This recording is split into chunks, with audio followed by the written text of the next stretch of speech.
আসলে আমরা দ্বিতীয় গণ অভ্যুত্থান হয়েছে বাংলাদেশে।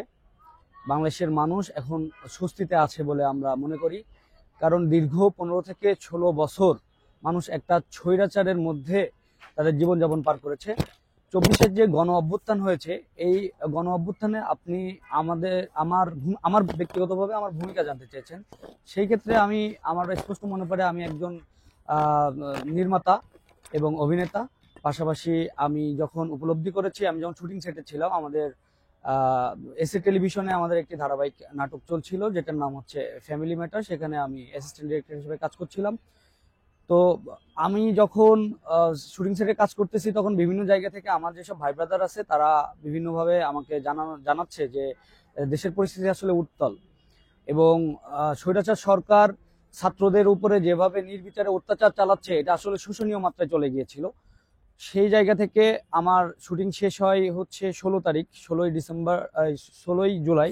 16 জুলাই আমি শুটিং সেট থেকে টিম ইউনিট নিয়ে ফেরার পর থেকে 17 তারিখ থেকে আমি একদম সক্রিয়ভাবে রাজপথে নেমেছিলাম এবং আমাদের কাজীপাড়া, আমাদের মিরপুর 10, শাহালির যে গোল চত্বর এবং হচ্ছে 1 নম্বর এবং 2 নম্বর, এই পুরাটা আমাদের ওখানকার যে বাংলা কলেজ ছিল, আমাদের ওখানকার মিরপুর মডেল কলেজ ছিল, তাদেরকে সমন্বিতভাবে নিয়ে আমরা পুরা মিরপুর জোনে আমি চেষ্টা করেছি এই গণ অভ্যুত্থানের যে আন্দোলন, বৈষম্য বিরোধী ছাত্র আন্দোলনের যে আন্দোলন, এই আন্দোলনে আমি আমার ভূমিকা রাখার যথেষ্ট চেষ্টা করেছি। নাই বলতে, আমি যখন 18 তারিখে 18 তারিখেও আমি গোলচত্বরে অবস্থান করি। তো সেখানে 18 তারিখে প্রাথমিক পর্যায়ে পুলিশ তো রাবার বুলেট এবং টিয়ার সেল অনর্বল নিক্ষেপ করছিল। তো আমার আশপাশে থাকা অনেক ছাত্রের গায়ে রাবার বুলেটগুলো বিদ্ধ হয় এবং একটা টিয়ার সেল সরাসরি আমার গায়ে এসেই পড়ে। এই জিনিসটা আমার খুবই স্মরণীয়। এবং পরবর্তীতে যখন আপনার আমার স্পষ্ট মনে আছে 24 তারিখ 25 তারিখের দিকে আপনার হেলিকপ্টার যোগে, আলটিমেটলি হেলিকপ্টার যোগে গুলিবর্ষণ হচ্ছে, এটা আমরা স্পষ্টভাবে দেখছি। তখন আসলে একটা আতঙ্কিতর মধ্যে থেকে এসে চারিদিকে যে হাহাকার, এগুলো আসলে খুবই স্মৃতিচারণ, এটা ভোলার নয়। আমি বাংলাদেশ ছাত্র অধিকার পরিষদের কেন্দ্রীয় সংসদের সহ সাংস্কৃতিক সম্পাদক হিসেবে মনোনীত হয়েছি। আমার কেন্দ্রীয় নেতাকর্মী এবং সদস্য যারা আছে তাদের কাছে আমি কৃতজ্ঞ। এই রাজনীতিতে আসার আসলে কেন এসেছি বা কেন যুক্ত হয়েছি, সেই প্রশ্নটা আপনি করেছেন। দেখেন, আমি যে পদটি পেয়েছি এটি হচ্ছে সহ সাংস্কৃতিক বিষয়ক সম্পাদক। তো আমি মনে করি দেশের কাঠামোগত দিক থেকে সাংস্কৃতিক অঙ্গন একটি গুরুত্বপূর্ণ ভূমিকা পালন করে।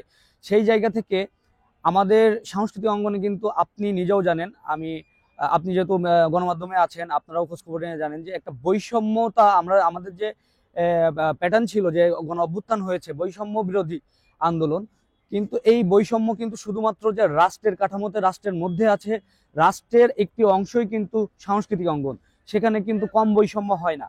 তো সেই জায়গা থেকে আমার কাছে মনে হয়েছে যে আমি যদি কোনো রাজনৈতিক প্ল্যাটফর্মে থাকি এবং আমাকে যে পদটা দেওয়া হয়েছে, সাংস্কৃতিক অঙ্গনের যে বৈষম্যতা আছে এটা নিয়ে যদি আমি সোচ্চার হইতে পারি, কোনো কাজ করতে পারি এবং উন্নয়নমূলক কর্মকাণ্ডে অংশগ্রহণ করতে পারি, তাহলে হয়তো বা আমি নিজেকে ধন্য মনে করব।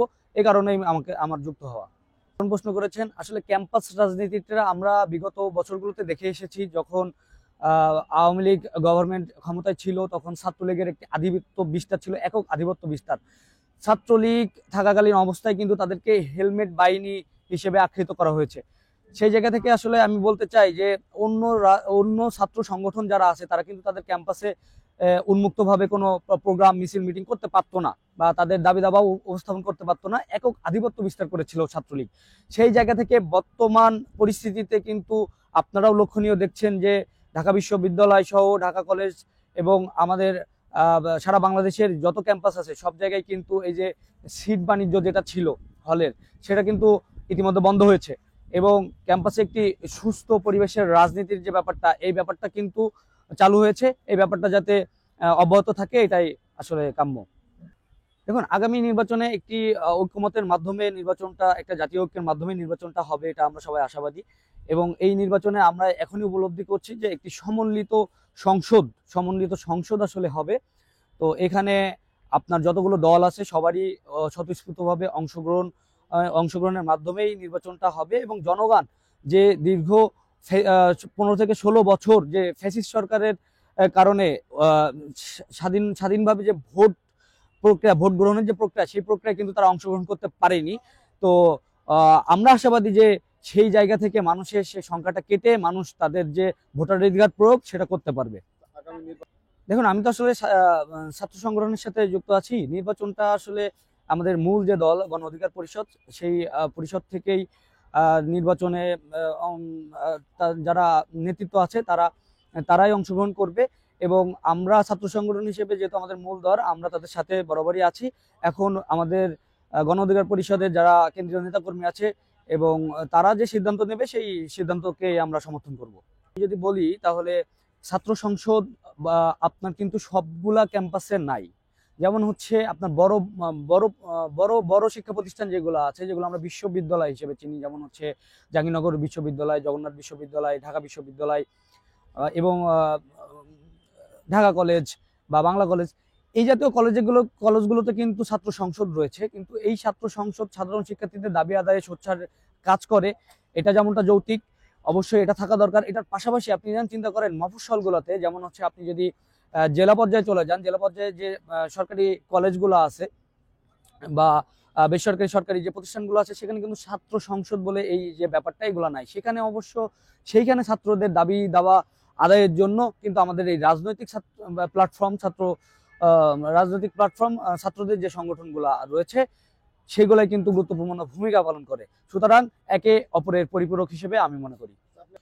আমার ফিউচার পরিকল্পনা, আমি কাজ করছি, মিডিয়াতে কাজ করে যেতে চাই। আমি যেহেতু 2015 সালে আমার যাত্রা শুরু ছিল, এখন 2024, আমি লং টাইম আমি চেষ্টা করে যাচ্ছি। আমি হয়তো এখনো ভালো কিছু দিতে পারিনি, এটা আমি মনে করি। আমার সুযোগটা পেলে হয়তো আমি সামনে আসলে আমাদের যে সাংস্কৃতিক অঙ্গন, আমাদের যে নির্মাণের জায়গা, সেখানে আমি ভালো কিছু এফোর্ট করতে চাই।